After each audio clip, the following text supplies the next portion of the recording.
How's it going, everybody? I'm back playing MLB.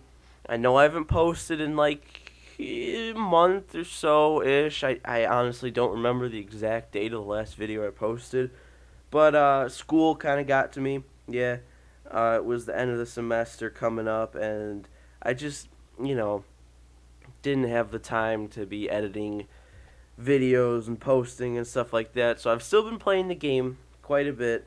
I haven't been posting videos.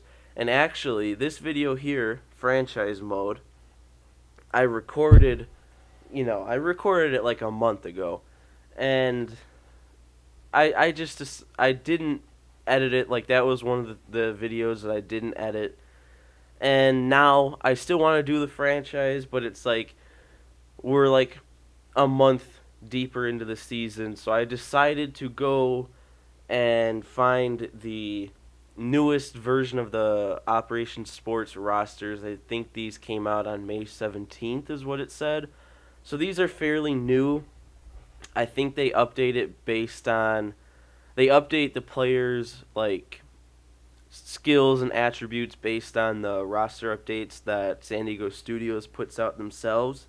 And then they also obviously have their full minor rosters that San Diego Studios won't have because they just have the 40 man.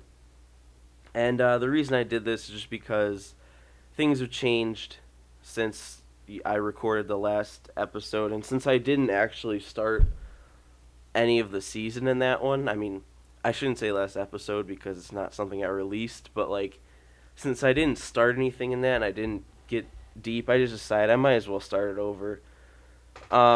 This will be the first video that I'm posting. I'm gonna try and edit this one first, but the next few are probably still going to be ones that I recorded like a month ago. I think there was 3 or 4, maybe 4. It was either 3 or 4 videos that I recorded but didn't edit before I just kind of stopped.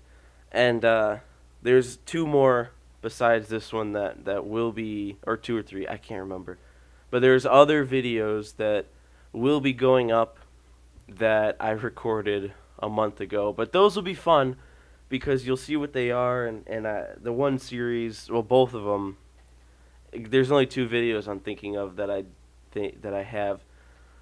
So both of those I hope to be fun series. As now school's over, so I've got time, man. But enough about that. We're here for this video, and this is the Milwaukee Brewers franchise. I'm selecting the Brewers, and I'm gonna explain a little bit why I selected the Brewers, or why I want to select the Brewers. Not only because they're my favorite team, but normally when I do franchises, I like more of a rebuild. But I have a different series planned for the future that I think will be satiating my hunger for rebuild this year. So I'm gonna take the Brewers. They're on the cusp of contention right now, and it won't be a rebuild. It'll just be trying to bring the Brewers to contention, and I won't be gutting my team and rebuilding that way because the Brewers are close. They just need a couple more pieces, and they could be legitimate contenders. I think right now, actually, they're tied for the division lead in the NL Central. I could be wrong about that, but I don't think I am. I think all these settings are good. But yeah, I will be using the Brewers in this. My goal, I mean, obviously, I would like to win the World Series right away, but if I'm being honest, I don't think I'll win it my first season. I'm going to go ahead and start in the regular season. I don't think spring training really matters right away here. But, yeah, I think my goal will be to win the World Series the second season. I think that's very attainable with the team the Brewers have now and pieces that could be developing or that I might get in the off season and trades and stuff like that. So I'm in more of a win now mode. I'll still go for this year. I think I might keep the general roster intact for now and see where the team's at around the All-Star break or the trade deadline, and if we're in contention, I might be a buyer, and I might get some good players and see what I can do in this first season. But the goal will still be set at the second season in. The Brewers have actually never won a World Series, so this should be an interesting series because if I do manage to win the World Series, it'll be the first World Series victory in Brewers franchise history. So that'd be pretty fun, especially for me because I am a Brewers fan. This video, I'm not gonna do any gameplay. I'm just gonna kind of look at the team. I'm just gonna kind of try and scout out some things, scout out some aspects, maybe project some goals that I have for the team.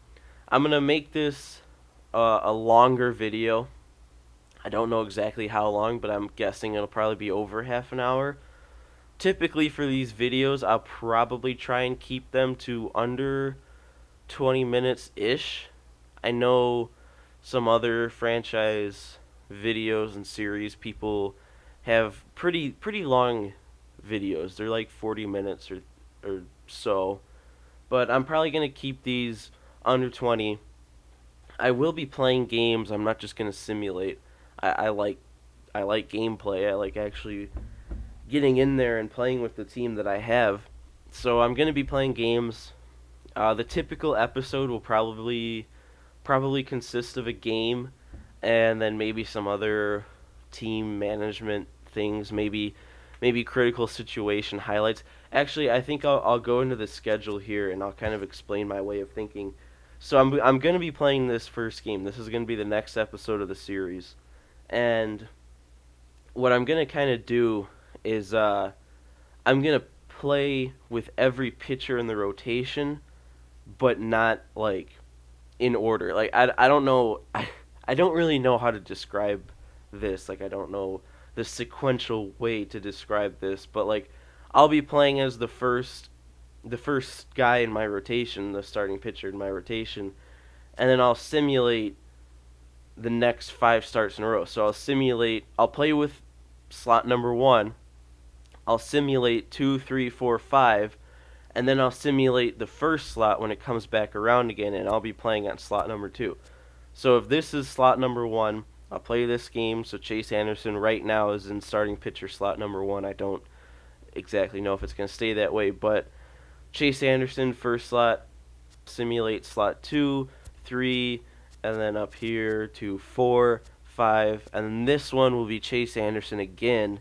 I'll simulate that, and then I'll be playing here, and this will be starting pitcher slot number 2. So I'll be playing throughout the rotation, so I'll basically be playing like a normal thing. It's just like I'll be simulating 5, I think it's 5 games in between every game I play. But I think I'm not going to record every other game I play. So I'll be playing this game, but I'm not going to record it. I'll be recording the next time through. So when I pitch with the third guy in the rotation. So if this is 2, it'll be 3, I'll simulate, 4, I'll simulate, 5, 1, 2, I'll simulate, and then this will be the third pitcher in the rotation. I'll play this game. So the games that you will see will probably be rotation spots 1, 3, 5, 2, 4. It'll be in that order because I'll be skipping every other slot. So the first time through I'll be skipping 2 and 4, and then I'll go back and do 2 and 4. So it'll be 1, 3, 5, 2, 4 over and over throughout the course of the season. And I'm still kind of debating whether or not I want to do critical situations. I think it'd be kind of cool to have that, and like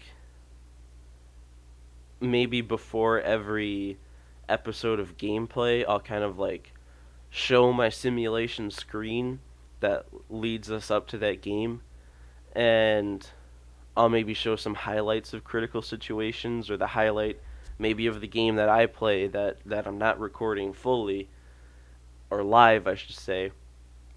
And maybe I'll put some highlights, maybe the first 5 minutes or so of an episode, and then the rest of it will just be the gameplay.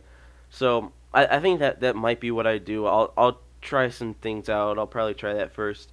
But 10 minutes into this episode already, I think, and I'm still rambling on about how I'm going to format this series. So this might be a longer video, but I think you kind of have an idea of how this is going to be formatted, the series. And if you don't, you'll see in the coming weeks how I'm going to be playing this. But ultimately, the goal is to still play a decent amount of games while moving quickly through the season.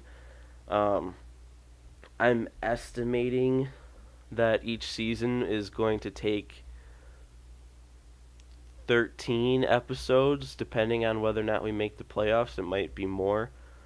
Uh, this should allow plenty of time to move through multiple seasons, I think, because 45-ish episodes will be 3 full seasons probably. So there's no one's putting a limit on it either. I could play forever. You never know. But enough about formatting. I'm gonna get into the roster and what I want this team to look like. So I'll just dive right in here to the roster. We see Christian Yelich, nice. He's probably happy because I don't think he's a 90. Yeah, he's happy. So we're just going to go right into starting pitcher here. And one of the first things you notice is Jimmy Nelson is in single A. That's because he's hurt. I don't think he had Tommy John. I think he had something with his rotator cuff last year. I could be wrong. But he's been out for a very long time.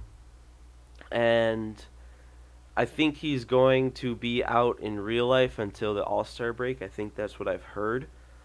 So I think I'm going to stay kind of true to life in this series, and I'll leave Jimmy Nelson out of the MLB roster for the first couple months of the season, and then I'll kind of the same way that I'm going to look at my team at the All-Star break or trade deadline. I'll look at Jimmy Nelson. I'll bring him up then. So, I mean, if we're contenders, then that'll be a nice addition. If we're not, then he's possibly a trade piece because, I haven't needed him all year, and I don't know. I don't know exactly how it's gonna work, but one way or another, Jimmy Nelson will be available. I'll just say it right here. Jimmy Nelson's coming back the day after the All-Star break. I'll put him back on the roster. Maybe he'll pitch a game or two before the deadline, and then we'll decide what to do with him. Besides that, I'm going to go ahead and set this rotation. And what I really like about the fact that I restarted this is we got this guy, Freddie Peralta, who had an electric debut in real life. He pitched 5 2/3 innings, striking out 13 guys, I think it was. So that means that of the 17 outs that he got while he was on the mound, he struck out 13, which is insane. I think he's had a start since then. I don't know how he did. I haven't really kept up with him. I haven't seen. But electric debut from this guy.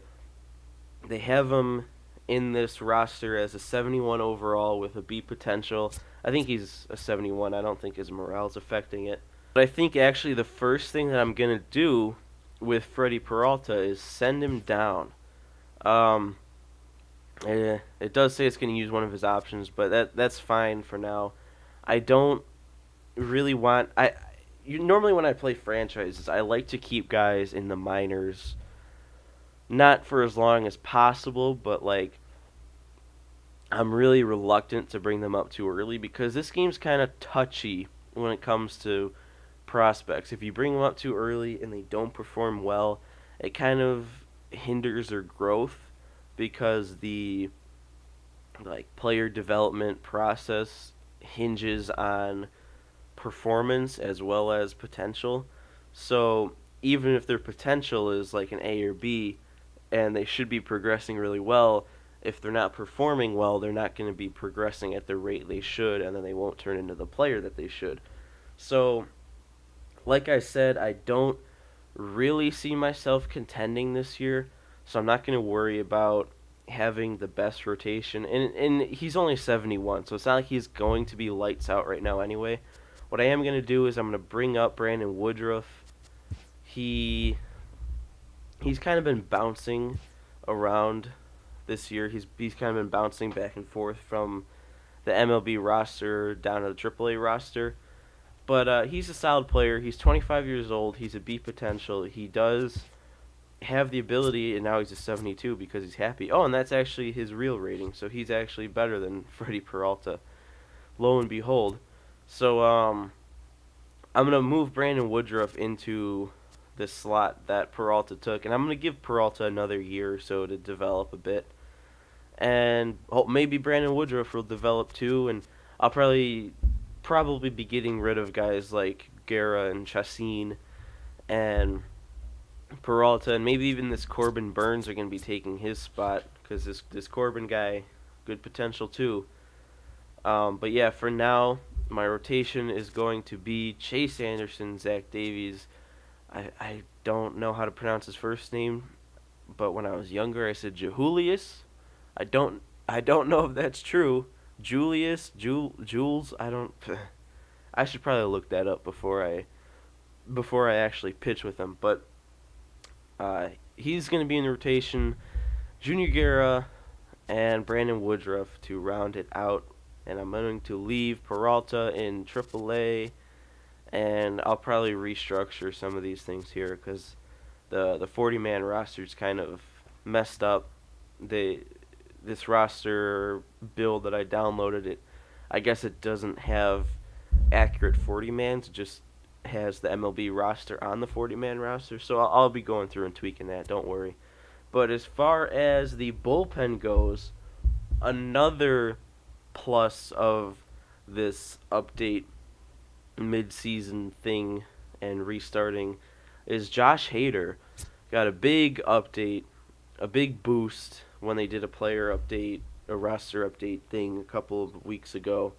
And I know online he went up to a gold, but on here he's up to an 88 overall. They don't have 125 caps offline. They just have 99 rating caps when you're playing on Road to the Show and franchise.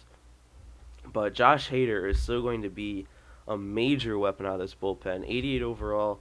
I think he is the best reliever on the team. So we actually have a much more solid bullpen than I anticipated. I forgot Brent Suter. I forgot they moved him to a reliever because he could always start. You see he's got a 76 stamina. But right now I'll probably leave him in the bullpen because he could be a good guy to, like if we have a struggling starter in the third inning or something, he could come in and eat up a lot of innings so that the bullpen as a whole doesn't have to eat up too many innings. It's just him. So I kind of like that. I might have to move around some things. I think I'm going to bring up Jeffress and send down Jennings just because they're similar or the same age, same overall, same potential. It's just that Jennings is a lefty and Jeffress is a righty. And I think I tend to like, in my bullpen, I tend to like 7 guys, and I like having 4 righties and 3 lefties. So I will have Hader, Suter, and Boone Logan as my... Whoops, I switched the Pirates there. I'll have Hader, Brent Suter, and Boone Logan as my lefties. I'm going to bump up Jeffress here and move him to the MLB. I'm going to send Jennings down to AAA. And then my righties in the bullpen will be Albers, Barnes. Yeah, he's a righty. I just wanted to make sure. I knew he was, but I just wanted to make sure. Albers, Barnes, Jeffress, and then the closer, Corey Knebel. And we'll see if Knebel hangs on to that closer position throughout the year because Josh Hader right now is a better overall. And depending on performance, I might move Hader into the closer role. But right now, I like Knebel. He's a very good arm, very good strikeout rate this guy has. And last year in real life, he was electric. So I'm going to keep him in the closer role. As far as catchers go, need a new catcher. Manny Pena, I guess 77 overall is solid enough, but you look at the hitting, and it's nothing too special. He's got good contact, decent power, kind of middle of the road. The fielding's not there at all. The arm, it only looks decent because his fielding's so bad, and that little that little bar on this circle graph is above the fielding by a lot, but 70 arm is by no means good behind the plate. We also have Jet Bandy as an option, but the little bit that you gain in fielding from him, you lose in hitting.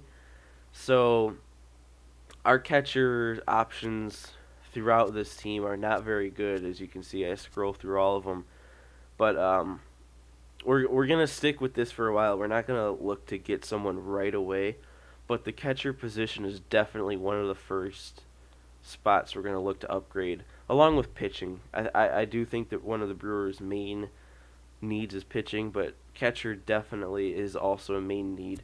We look at first here.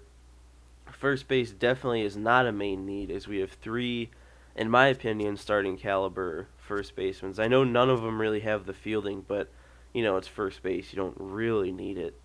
And Braun actually can play the outfield if I need him to. If the lineup dictates the need, I could move Braun to left field probably, and he'll probably be a platoon type thing. I don't exactly know how this thing's gonna work, but I know the Thames and Aguilar platoon last year produced very good numbers. I want to say in 2017 they combined for like 46 home runs and over 100 RBI. So that was a very effective platoon, and adding Braun in is going to make it more confusing for me, but more dangerous for the opponent. And I would like to keep Braun as an everyday starter because he's got good numbers against both sides. So we'll have to figure this out. Second base for now is pretty solid. He's got speed, and then his hitting is all right. His fielding is all right. Nothing too special, but I think he's solid enough right now that we don't have to focus on that immediately. We can upgrade other things before we worry about this. And then we also have this Keston Hayura.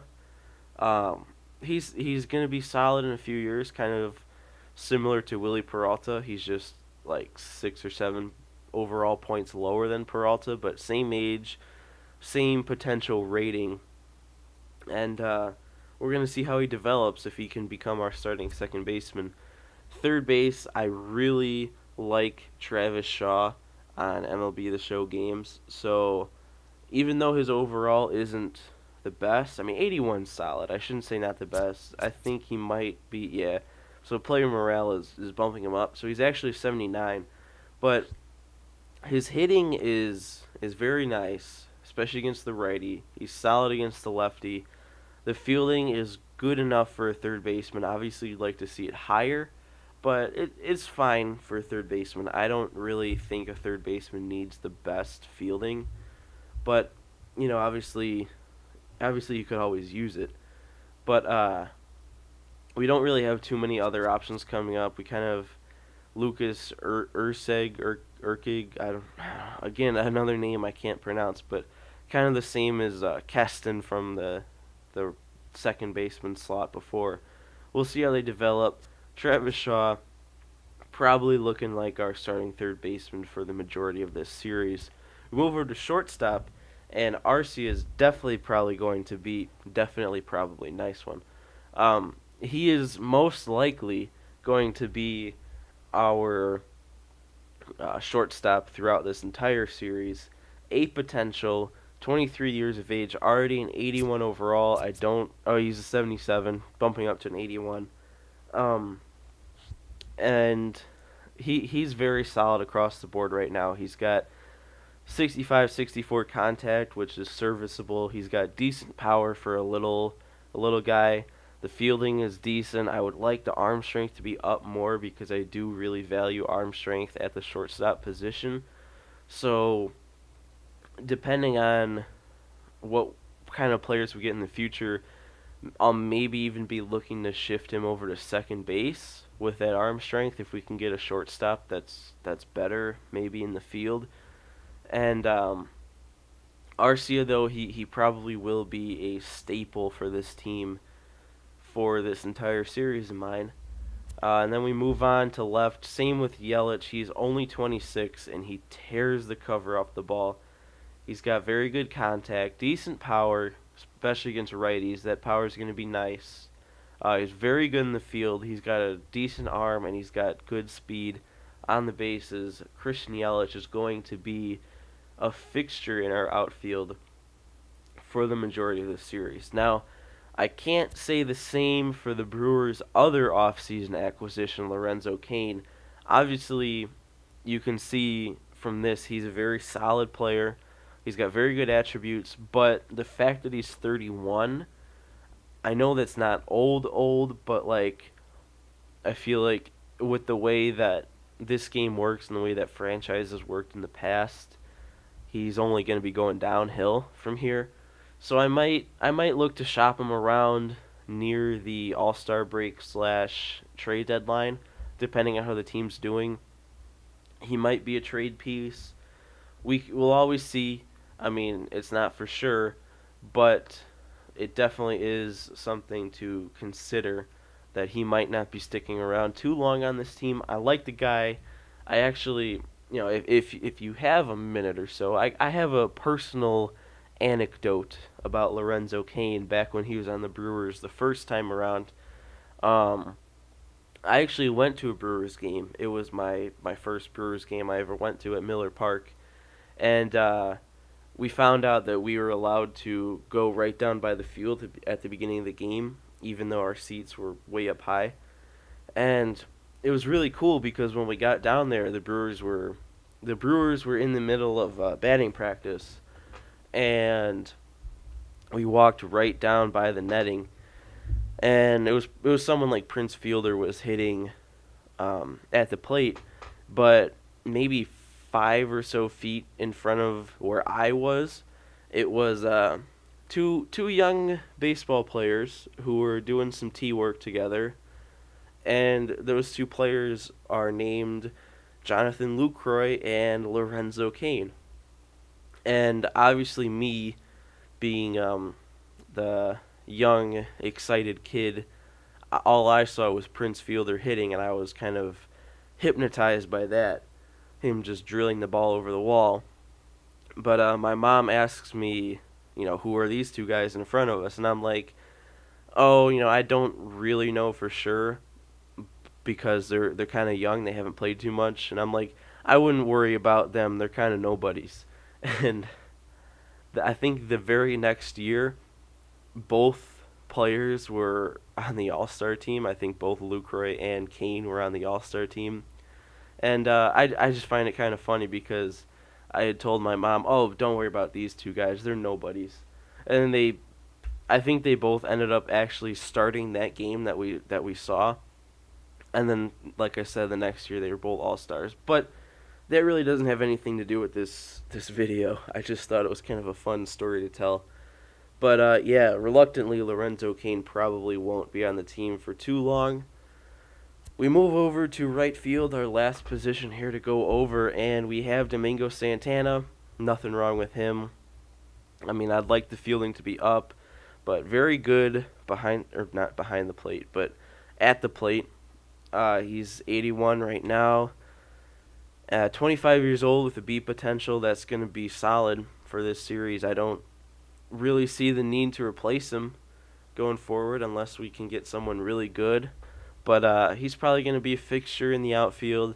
He might be the one that I kind of platoon when I'm trying to figure out the whole Braun, Thames, Aguilar situation. Like if I move Braun to the outfield, it's probably going to be Santana that's going to be taking the seat. But that's fine. He's a solid player. He can come off the bench and still make an impact for the team. But that's going to do it for going over the positions. Now, what should I do next?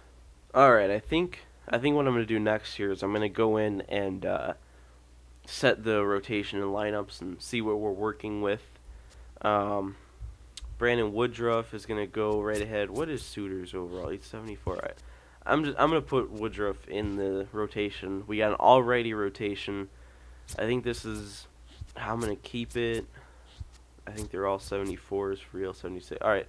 Yeah, I'm gonna keep the rotation like this. Anderson's gonna be our number one. Davies, Chastain, Guerra, and Woodruff. Then the bullpen, like I said earlier, it's gonna be Suter, Logan, and Hader as our. Actually, it's Hader in the closing role. Suter, Logan, and Hader as our lefties. Barnes, Albers, Jeffress, and Knable as our righties.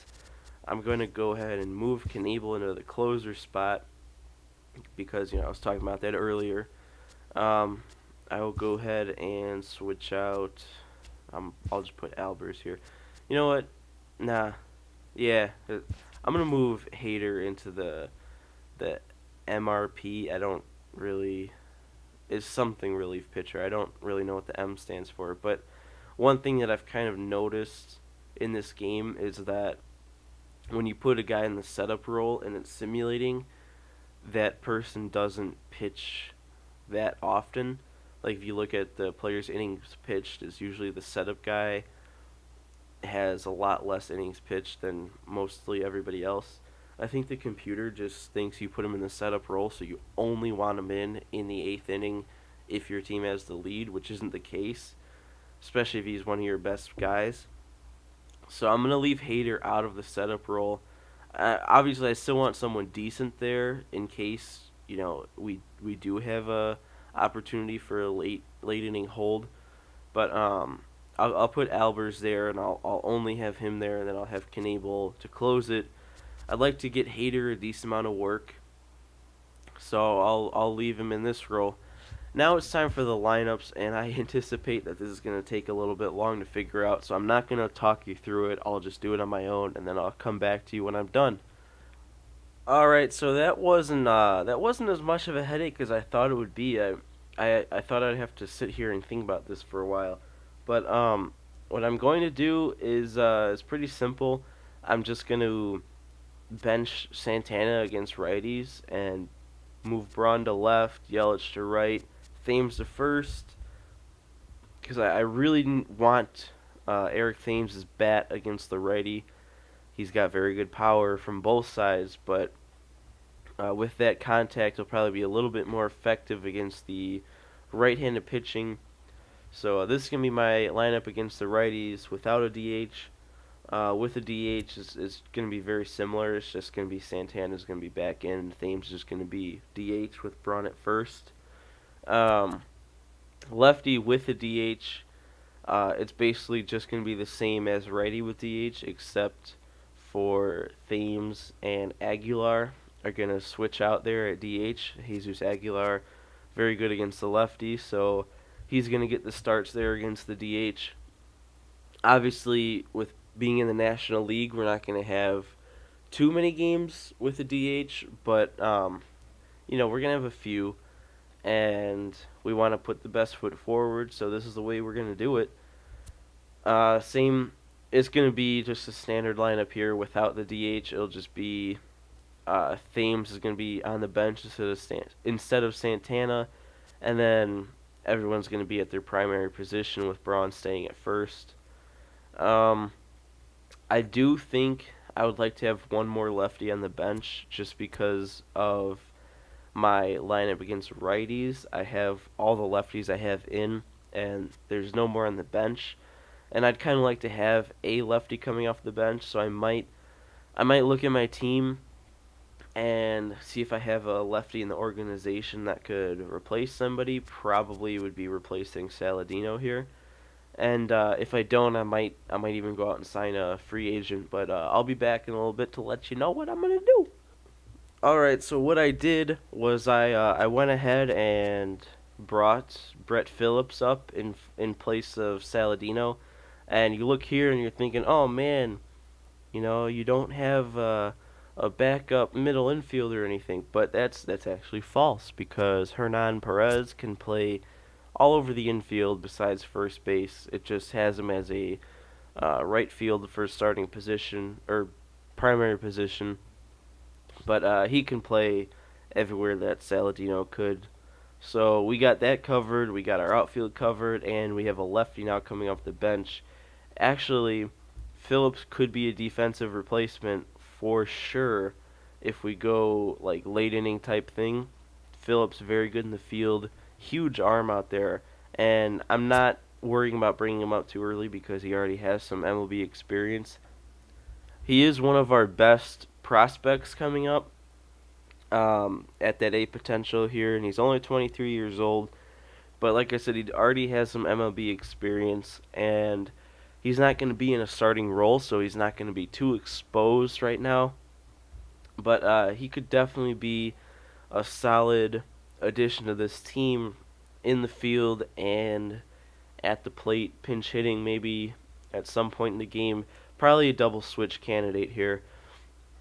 He'll probably be pinch hitting late in the game against a righty, and then we'll just leave him in, switch somebody else out that might not be as good in the field, like Braun, if Braun's in the outfield at the time or something like that.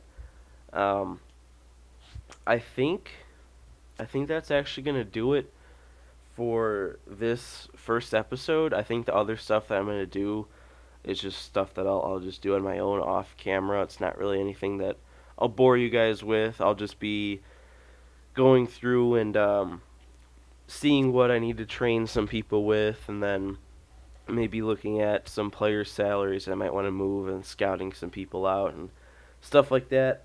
So yeah, I'll just end the episode here. I know this is a long one, so I don't know if it's really too enjoyable just to hear me talk about what I think's gonna happen. But hopefully you're a little bit excited to see where the series goes, and I just want to win the World Series with my team, man, and it'll happen. I promise, it'll happen, and I say promise for the second year. I don't know, but that's gonna do it for this episode. You can go ahead and like the video if you did enjoy it. Only if you liked it. Don't like it just to like it. Only like it if you enjoyed it.